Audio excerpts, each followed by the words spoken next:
កម្ពុជាមានកំណើនល្អប៉ុន្តែមូលដ្ឋានសេដ្ឋកិច្ចនៅតែចង្អៀតនិងខ្សោយក្នុងការប្រកួតប្រជែងផ្នែកបច្ចេកវិទ្យានិងផលិតផលស្វាគមន៍មកកាន់ The Mask ថ្ងៃនេះខ្ញុំនឹងលើកឡើងក្រោមប្រធានបទធំមួយគឺតើប្រទេសយើងឈរនៅត្រង់ណាមានអ្នកវិភាគជាច្រើនបានសិក្សាអំពីបញ្ហានេះហើយខ្ញុំនឹងលម្អិតនៅក្នុងវីដេអូនេះវិភាគសេដ្ឋកិច្ចគោលនយោបាយនិងការគ្រប់គ្រងសាធារណៈក្នុងបរិបទសេដ្ឋកិច្ចពិភពលោកដែលកំពុងបំលែងយ៉ាងលឿនកម្ពុជាកំពុងឈរនៅចំចំណុចប្រសពរវាងឱកាសនិងហានិភ័យសំណួរមូលដ្ឋានមួយគឺតើយើងកំពុងឡើងលើផ្លូវអភិវឌ្ឍយ៉ាងរឹងមាំឬកំពុងស្ថិតក្នុងភាពងាយរងគ្រោះរចនាសម្ព័ន្ធ1ស្ថានភាពសេដ្ឋកិច្ចយោងតាមការវាយតម្លៃរបស់ធនាគារជាតិពិភពលោកនិងមូលនិធិរូបិយប័ណ្ណអន្តរជាតិកំណើន GDP កម្ពុជាក្នុងឆ្នាំ2024ស្ថិតនៅប្រហែល5 ឬ 6% បន្ទាប់ពីស្ទុះឡើងក្រោយវិបត្តិ COVID-19 ទោះយ៉ាងណាស្ថាប័នទាំងនេះក៏ប្រមានថាកំណើនអាចថយចុះបន្តិចក្នុងឆ្នាំបន្ទាប់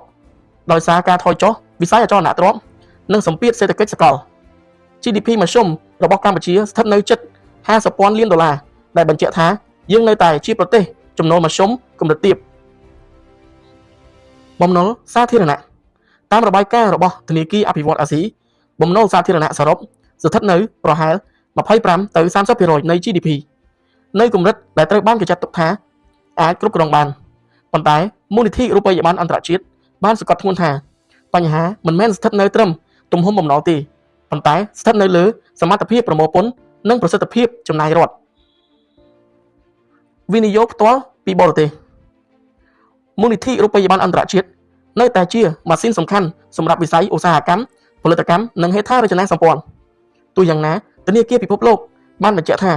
ការពឹងផ្អែកលើវិស័យតែមួយចំនួនដូចជាសម្លៀកបំពាក់និងសំណង់បង្កើនហានិភ័យខ្ពស់ប្រសិនបើមានការប៉ះទង្គិចខាងក្រៅការវាយតម្លៃវិជ្ជាជីវៈកម្ពុជាមានកំណើនល្អប៉ុន្តែមូលដ្ឋានសេដ្ឋកិច្ចនៅតែចង្អៀតនិងខ្សោយក្នុងការប្រកួតប្រជែងផ្នែកបច្ចេកវិទ្យានិងផលិតផល2គោលនយោបាយអធិភាពរដ្ឋាភិបាលក្នុងយុទ្ធសាស្ត្ររដ្ឋាភិបាលថ្មីអធិភាពផ្ដោតលើការពង្រឹងហេដ្ឋារចនាសម្ព័ន្ធអាកាសយានដ្ឋានផ្លូវល្បឿនលឿនកំពង់ផែការទាក់ទាញវិនិយោគបរទេសការពង្រឹងទីផ្សារនាំចេញអភិបាលកិច្ច Digital និងបច្ចេកវិទ្យាមូលនិធិរូបិយប័ណ្ណអន្តរជាតិបានផ្ដល់អនុសាសន៍ថាកម្ពុជាគួរបង្កើនការគៀងគងចំណូលក្នុងស្រុកពង្រឹងប្រព័ន្ធពន្ធនិងបង្កើតបរិយាកាសប្រកួតប្រជែងស្មើភាពដើម្បីជំរុញវិស័យឯកជនឲ្យលូតលាស់ធនាគារពិភពលោកក៏បានបញ្ជាក់ថាការកែលម្អធនធានមនុស្សការអប់រំនិងជំនាញបច្ចេកទេសគឺជាគន្លឹះដើម្បីជៀសវាងការជាប់អន្ទាក់ចំណូលមធ្យមវិភាគនយោបាយគោលនយោបាយបច្ចុប្បន្នផ្ដោតលើទម្រង់ការរីកចម្រើនដឹកមុខប៉ុន្តែបញ្ហាសំខាន់គឺតើយើងកំពុងបំលែងកំណើនទៅជាផ្នែកអធិភាពនិងធនទៅនឹងការអភិវឌ្ឍហើយឬនៅ3ការគ្រប់គ្រងសាធារណៈនិងអភិបាលកិច្ចគុណភាពនៃការគ្រប់គ្រងសាធារណៈគឺជាកត្តាសំខាន់សម្រាប់ទំនុកចិត្តវិនិយោគនិងស្ថិរភាពរយៈពេលវែងយោងតាមអង្គការតម្លាភាពអន្តរជាតិកម្ពុជានៅតែមានចំណាត់ថ្នាក់មធ្យមទាបក្នុងការយល់ឃើញពីអំពើពុករលួយមូលនិធិរូបិយប័ណ្ណអន្តរជាតិនិងធនាគារអភិវឌ្ឍន៍អាស៊ីក៏បានបញ្ជាក់ថាការពង្រឹងច្បាប់នីតិរដ្ឋ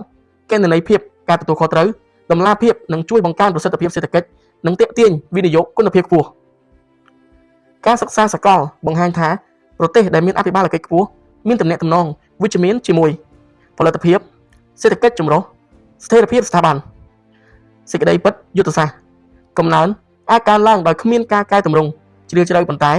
ការអភិវឌ្ឍយូរអង្វែងមិនអាចកើនឡើងដោយគ្មានគុណភាពអភិបាលកិច្ចទេ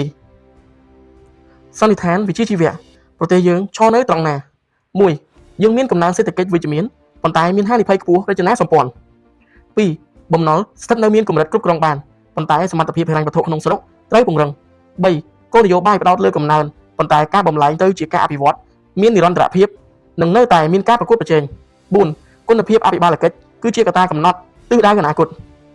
ប្រសិនបើយើងពង្រឹងស្ថាប័នកែលម្អគុណភាពគ្រប់គ្រងនិងវិនិយោគលើមនុស្សកម្ពុជាអាចផ្លាស់ប្ដូរពីប្រទេសកំណើនល្អទៅជាប្រទេសមានស្ថិរភាពនិងការប្រកួតប្រជែងខ្ពស់ក្នុងតំបន់ពីខ្ញុំ The Mask ជួបគ្នានៅវីដេអូក្រោយ